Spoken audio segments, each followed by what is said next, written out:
Look around. You can find cars like these on AutoTrader, like that car riding your tail. Or if you're tailgating right now, all those cars doubling as kitchens and living rooms are on AutoTrader too. Are you working out and listening to this ad at the same time?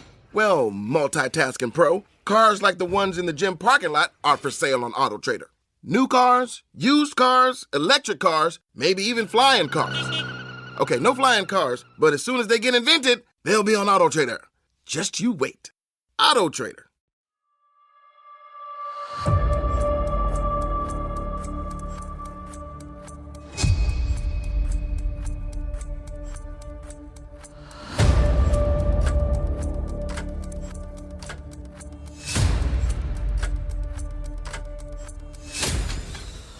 This is Fortune's Wheel, a podcast history of the late Middle Ages. And I'm Jonathan. Today, well, we pretty much jump into where we left off last episode, but I feel like I should preface this one, so that's how we'll begin.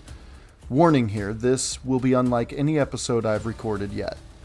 But the rest of the episode will focus on the connections we here in 2022 still have with our incredibly distant relatives. First, let me urge each of you to hit the subscribe button on whatever podcast app you're using and to share the show with others you know and on your social media. Also, great stuff's happening on Patreon as well.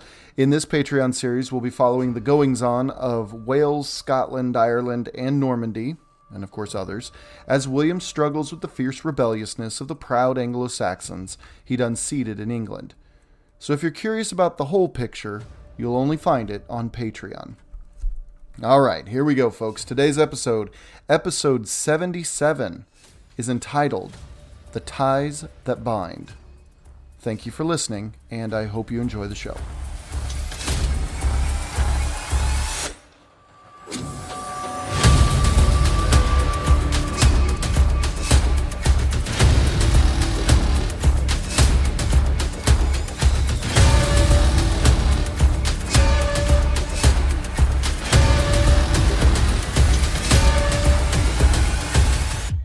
It's easy to sit here in the American Midwest, something like 4,000 miles away from London, and being the lover of history that I am, wonder why my television and internet feeds are inundated with news about the passing of Queen Elizabeth II.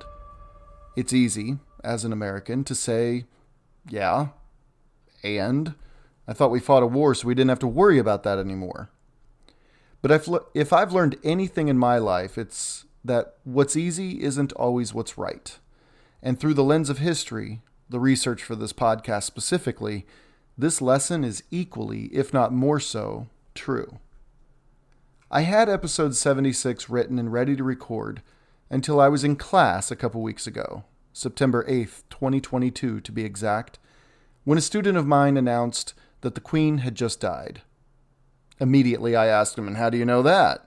Well, he holds up his cell phone and smiles, but it took about a half second for him to realize that he shouldn't have had his cell phone out during class to begin with.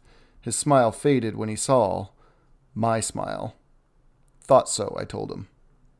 Now, side note, for those wondering, wait, I thought he taught elementary school. Are American fourth graders cruising the internet in droves these days? Well, no, not in my experience at least, but now I'm teaching 8th graders English and language arts, and let's just say there's been quite a learning curve in that department. But I am absolutely loving it so far, though. Anyway, that is how I learned about the Queen's passing. And my first reaction was one of sadness. My second thought was, why am I sad? She's not my queen. But my third thought was, yeah, but she was one hell of a woman. And this thought is pretty much what birthed this episode. I started reflecting on her life. Well, then I started looking into her life, and then I started comparing her reign to the rest of world history. Sometimes we need some event, like the death of someone prominent and important and influential, to put things into perspective. Well, and then I started thinking about the podcast and what I was ready to record, and I thought, well, I wonder if there's a connection here. Now, across the pond, our friends are probably wondering how stupid these Americans are that they didn't know such connections still existed. But again, to twist what I said earlier, well, I thought we fought a war to not have to worry about the kingdom anymore. And there's a superficial truth to that statement, but hopefully, as evidenced by me creating this podcast, I don't like to think superficially. I like to dig a bit to see what the hell's going on. However, before we get on with it here, I'd like to offer my sincerest condolences to our friends in the United Kingdom for the loss of their queen. And though, yes, we did fight a war to blah, blah, blah, the UK have been steadfast friends of the United States for the better part of 2 centuries now. And besides that, as much as we would like to ignore or outright deny it, we and so many more nations out there in the West, yeah, I'll go ahead and say it, owe the United Kingdom an enormous debt of gratitude for many of the systems, philosophies, and general contributions we here in the West enjoy today. The West ain't perfect, but it's still the only place I'd rather be. And the UK, over the last several hundred years, blemishes and all, have funneled history into where we are today. Now, all that said, I'm sure I might have, ticked off some listeners who may scream at the podcast at this point and say, I don't know the politics of the royal family and all of that. Now, I've heard of some of these folks who are actually happy with Elizabeth passing. Kind of blows my mind that anybody would be happy with someone's passing. But that's not what this episode's about. I'm talking about the loss of a figurehead. The figurehead of a juggernaut of our shared history. I say let them whine and cry and turn off the podcast. Now today, I'd like to take a little bit of your time to connect our present to our past, if you'll allow me. We'll certainly get back to the Norman conquest of England on the next episode, rest assured. But after a 73-year reign over the nation that we're discussing currently on the podcast, well, how in the world could I not take some time to talk about her? More than anything, though, I want to offer perspective. It seems to me the world has lost its sense of perspective. Without perspective, there is no clarity, no honesty, and most importantly, no gratitude. So, to pick up the story from episode 76, as Githa pleads her case to her kinsman, King Sweyn II Estridsson of Denmark, we will jump 1,000 years from that moment. You heard me right. Let's jump almost 1,000 years from that moment to the present, shall we? I think it still fits with the flow of the podcast, because the only way to truly understand the past is to put it into the context of the present, and vice versa. So, Queen Elizabeth II. Elizabeth was born on April 21st, 1926, in Mayfair, an incredibly affluent part of London's West End. Her father, the Duke of York, would soon become the United Kingdom's King George VI, as well as the last Emperor of India, linking British colonialism far more recently than our American perspectives allow. She served in the Auxiliary Territorial Service during World War II. 2 years after the war ended, she married Prince Philip Mountbatten, hope I pronounced that right, Duke of Edinburgh. Their marriage would last just 4 more years of her total reign as queen, which is a quite remarkable 73 years. Prince Philip would die in April of 2021. Elizabeth and Philip would issue 4 children of their own. The newly crowned King Charles III, who, side note, was the longest-serving heir apparent to the British crown in its damn near ancient history, donning the cool hat at 73 years of age. Princess Anne, the embattled and humiliated Princess Andrew, Duke of York, and Prince Edward, Earl of Wessex. Elizabeth is also survived by 8 grandchildren, and at last count, I believe it's 12 great-grandchildren. See, Elizabeth II is an interesting figure for me personally. As an American, my first instinct, with absolutely no ill will toward my UK cousins, really, My first instinct, again, is to just shrug my shoulders and say something snarky and unrefined so what? I am no one's subject, not least of all Elizabeth's. But with a figure like Queen Elizabeth II, a passing like hers, again, simply cannot be ignored. To be quite blunt, Queen Elizabeth II was a wholly remarkable human being. She was a lady of such solid elegance and silent strength that anyone with half a brain cell could see that she was a special leader, if only a cultural and societal one.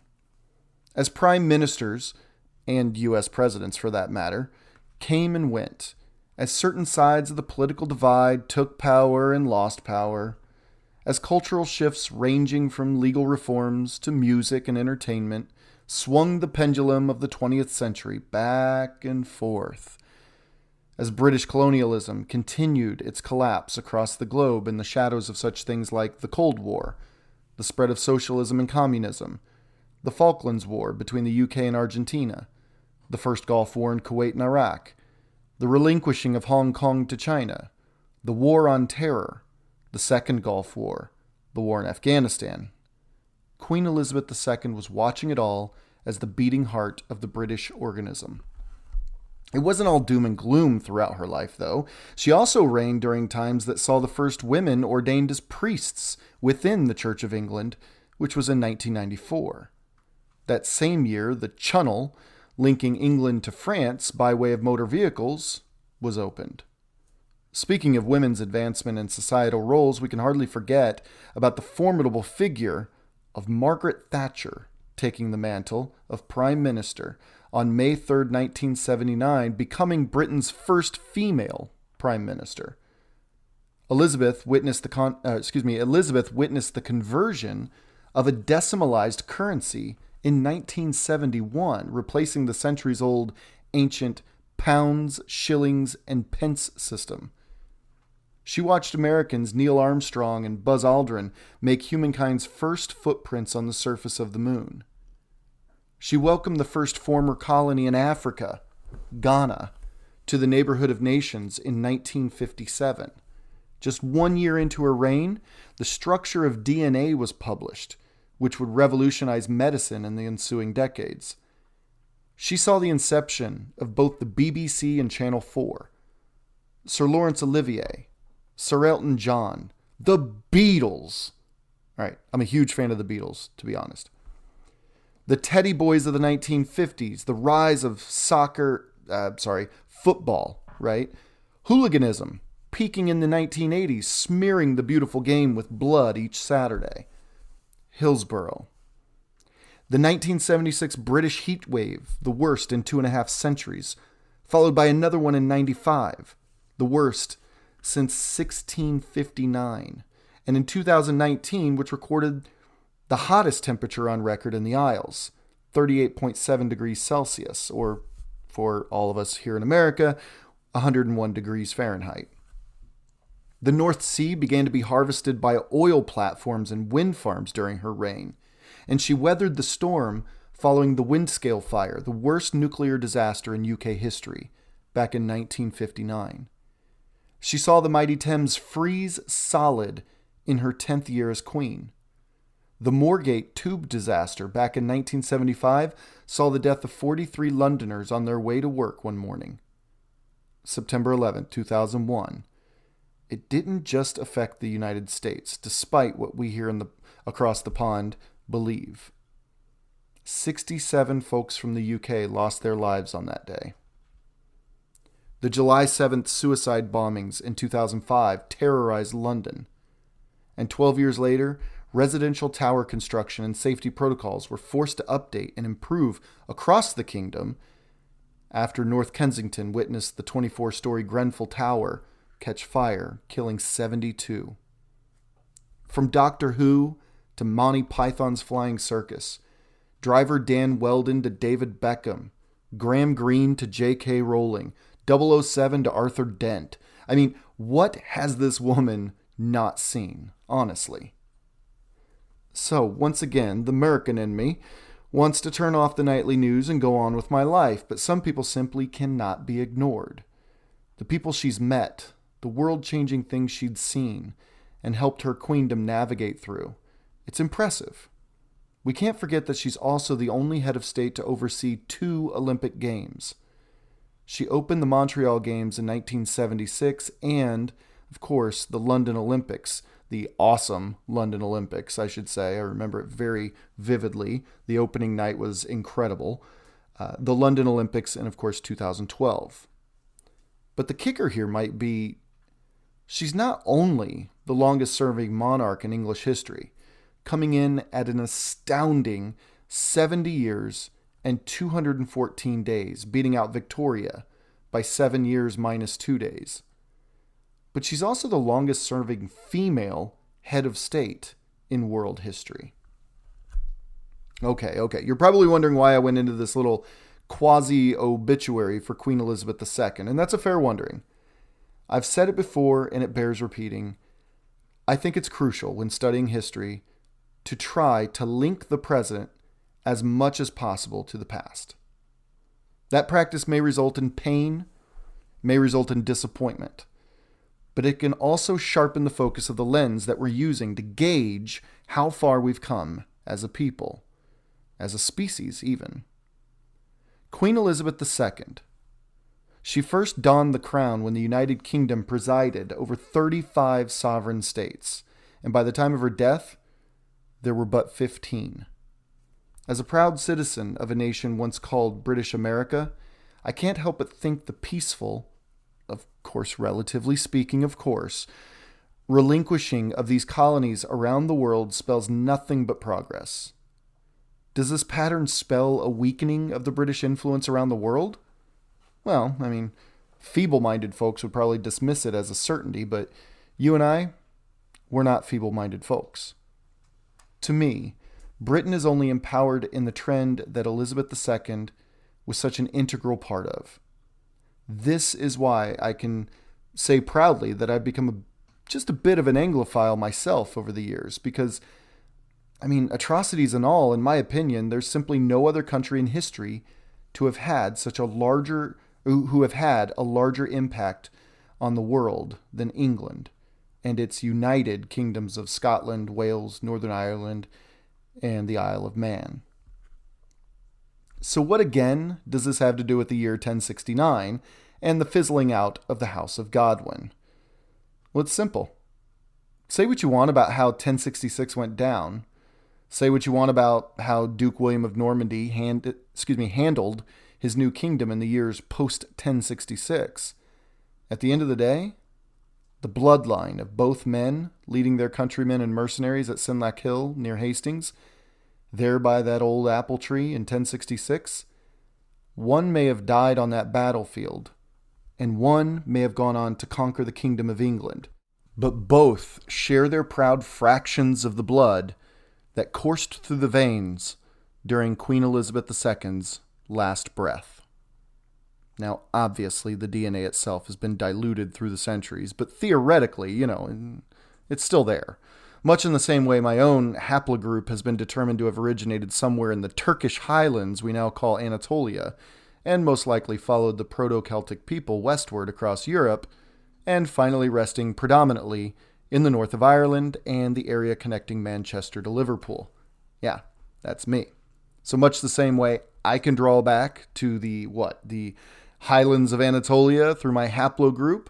Sure, the blood itself isn't exactly there, but there are signs. That's what I'm getting at. Now, if we follow Elizabeth II's lineage, we find some incredible connections. It's just, again, those of you across the pond are probably thinking, wow, these Americans know nothing. But why would we know it? So I'm just sharing what I've learned. So Elizabeth's father was, of course, King George VI, as we've said, but her tree extends incredibly far back. Some notables that it passes through are Queen Victoria, a woman so incomparable that she quite literally defined an age by lending her name to it. Well, she is Elizabeth's second great-grandmother. King George III is her third great-grandfather, but that's all he's worth to us here in the States. We can move on from him. King James I of the Bible's King James Version that's still used universally, it seems today, he's her 9th great-grandfather. King Henry VIII, is her 12th great-granduncle. King John, who's famous as the sniveling, weak, and cruel lion whose crown can't seem to fit quite right in the Disney classic Robin Hood, he's her 18th great-grandfather. The indomitable brother to John, King Richard I, or as he's known more, Richard the Lionheart, who made waves during the Crusades. The Lionheart is also Elizabeth's 18th great-granduncle, as Richard and John, again, were brothers. King Henry II, and thus by extension, his also indomitable wife, Eleanor of Aquitaine. Well, Henry II was her 19th great-grandfather. And after all these unbelievably memorable historical figures, including King Stephen and King Henry I, we ultimately find our way to the conqueror himself, Duke William of Normandy, or, of course, King William I of England. Simply unbelievable that we still, today, have a winding yet still quite direct line straight back to the tyrant who is our main protagonist. Or is he the antagonist? Anyway, of our season on the podcast. But that's just William's line. And I promised you Harold Godwinson's bloodline, didn't I? Now, we are at the point in our podcast that the Godwinsons are left to the mercy of fate, essentially. They made a less than mediocre attempt at William's crown of England, and at this point have survived the incredibly dangerous through crossing of the Channel, the very waters that are guarded and patrolled by their arch nemesis on both sides. They've ended up in Denmark, at the court of King Sweyn II Estridsson, a kinsman and longtime ally of the House of Godwin. Surely he would offer some support for their reclamation of their lands and crown and influence, but, well, we'll soon find out what happens there, don't worry. Now, from Denmark, however, Harold Godwinson had sons and daughters of meritable age, and it was high time they rebuild what they could after 1066. And there's one person they could count on more than anyone else, Harold's young daughter, Githa, named after her still living grandmother, the current matriarch of the once mighty House of Godwin. She would need to rise to the occasion if their bloodline was to continue, and it turns out she did splendidly. See, King Sweyn Estridsson negotiated a marriage between Githa and Vladimir II Monomakh, the soon-to-be Grand Prince of Kiev. Though it wasn't some foregone conclusion quite yet. It was a gamble. And seeing how far the Godwinsons have fallen, it was what they were offered, to be blunt about it. This marriage gave birth to Mstislav I of Kiev, whose progeny eventually married into the royal court of Hungary. From King Andrew II of Hungary through his daughter, Violante of Hungary, the Godwinson bloodline married into the court of Aragon, way out west. Then north to Capetian kings in France. And finally, at long last, back to England through the veins of the she-wolf herself, Queen Isabella, wife of King Edward II. Now, their son, Edward III, would be where William and Harold would ultimately make their centuries-long reconciliation. Interestingly, England and Europe were undergoing some massive upheavals during this time. I hope you don't mind the spoilers here. We won't get to it for quite a while on the podcast, but the irony is so strong here you just can't ignore it. Now, not only was Edward III's birth on the heels of the tumult caused by, Queen Isabella and her lover, the scoundrel Roger Mortimer, but it would be Edward III who would kick off the 100 Years' War. And he would do it as the progenitor of the House of Windsor to boot. And what's more, along with the devastating, medieval version of a world war that was the 100 Years' War, Europe was also entering into arguably its most devastating series of events in its truly ancient history. a bubonic plague so horrific that it would kill between 75 and 200 million people across Europe, Northern Africa, and the Middle East and Asian steppes. It would one day be called the Black Death. So, my point? Just as violently as Harold Godwinson and his illustrious house was torn away from the throne of England, it seems that it had no choice but to one-up the tearing away in order to rejoin. So in short, Elizabeth II, through Edward III, is also linked to the other side of the Battle of Hastings. Truly a remarkable turn of events. Elizabeth, that sweet old lady, at least that's how I've come to know her over my 41 years on this earth, had some serious muscle and finesse and cunning coursing through her tiny little veins. And now King Charles III of the United Kingdom and its 14 other commonwealths is at the helm of this truly, truly ancient kingdom.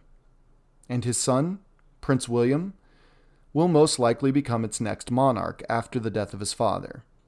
He could always choose a different name when he's crowned, one of his 4 middle names. Personally, I'm pulling for Arthur. But he will most likely choose the one that wraps a nice pretty bow on this episode. Prince William will most likely be coronated King William V.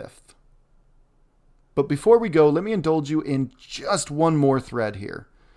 Do you remember in our story who Edward the Exile was?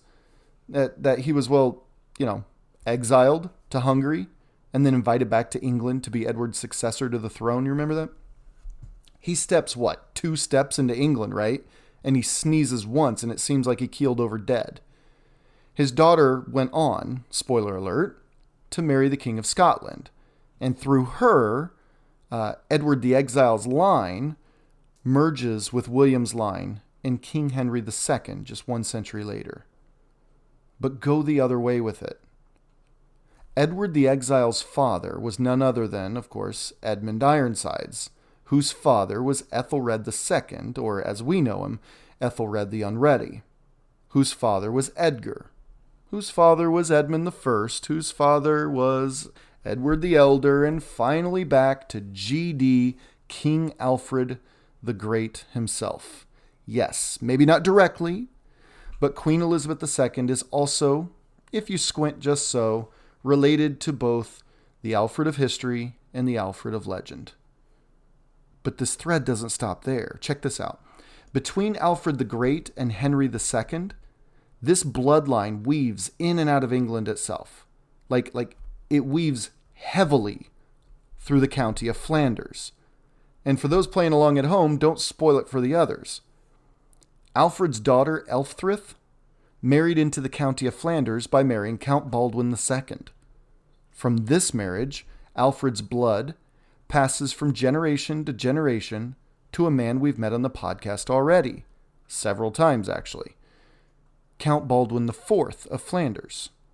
From him, his son, Count Baldwin V of Flanders, had a beautiful little firework of a daughter who didn't take crap from anybody, it seems, least of all, some upstart Norman who allegedly threw her off her horse and into some mud face first after she refused his marriage proposal. She'd spend the rest of her life keeping that man in check while also keeping that man absolutely enamored with her. Yes, we're talking about the subject of our next episode on the podcast. None other than William the Conqueror's wife, Matilda of Flanders. Man, I can't wait to tell you about her. Whew. Until next time.